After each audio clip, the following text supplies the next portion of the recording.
Hey guys, we're back. It's day 11 of filming, May the 8th, I believe. We got cut short there yesterday. Again, I didn't have my cameraman, and today I've got my Wheelbarrow cameraman again. So I'm going to do the best I can. Just so you guys know, I think you can tell anyways, there's no fancy intros in our channel. There's no music. There's no editing. Anything that I film in here is done on one take, and we just do the best we can and hope for the best, I guess, as we film. So that said, I was just going to go back to finish off my video about chopping axes. I think I left off yesterday just describing two that I've got here that were similar size. My Grand Fours Scandinavian forest axe and my Fisker's axe. And that this one here, like I don't like it as much, quite frankly, so I've got it on my three-wheeler for in the woods clearing trails. Now this one here I described as my limbing axe. Then I have another one that I've been using for most of my felling of large trees. That would be this one here. This one has, I think it's a 25.5 inch long. No, this one had the 25. I'd have to get my measuring tape. Maybe this is coming close to 30-inch handle. You can see here, it's got a few inches on my Grand Fours axe. Anyways, I do find that chopping down trees, it helps to have a little bit more reach. It gives you more of a swing and maybe more momentum behind it.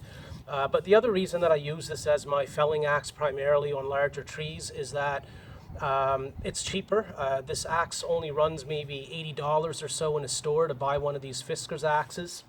To buy a Grand Fours Brooks axe, to put it in perspective, you're looking at 2-3 times the amount that a Fisker's axe would cost. And this one here, I mean, I've been using this for at least 10 years, I would say, and I have beat the hell out of this axe, and it's still going. So I can't say anything bad about the Fisker's axes. Again, if I've knocked this into rocks and things like that and just take it home and sharpen it, the steel's pretty soft, but it sharpens up therefore really easily. And you can see here, there are big dings and stuff out of it. I don't know what I was doing there on the back of that. Probably hammering it, into something. But anyways, it's surprising, but the abuse that this here took, I can't say anything bad about these Fisker's axes either. Now, because of the design, though, of these, the way that this is like a plastic molded head, if anything does happen that this fails, this axe is done for. I can't obviously remount the head on anything. So you use these until they break, and then I guess you go buy a new one. But 10 years and a lot of abuse, and this thing has yet to break.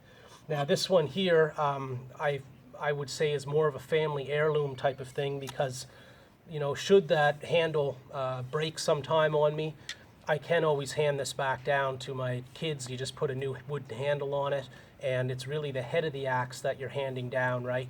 So this will be in the family, I'm hoping, for generations to come, the Grand Fours axes. This one here, though, is the one that, I just beat around, and if I have a stump that's low or a tree that I'm trying to cut down low on, I don't care if this happens to knock off of a rock or something like that. I can always get a new one, and, 10 years and I've never had to, so very good quality axe. Now, to describe chopping axes, you can see the profile this way is a very thin profile on these here. That's for gliding, in through your wood when you're chopping something down. This one here has a little bit more of a wedge profile and not quite as nice for driving into wood as what the Fisker's one is. And then I just wanted to show you too a splitting axe if I have it. One moment.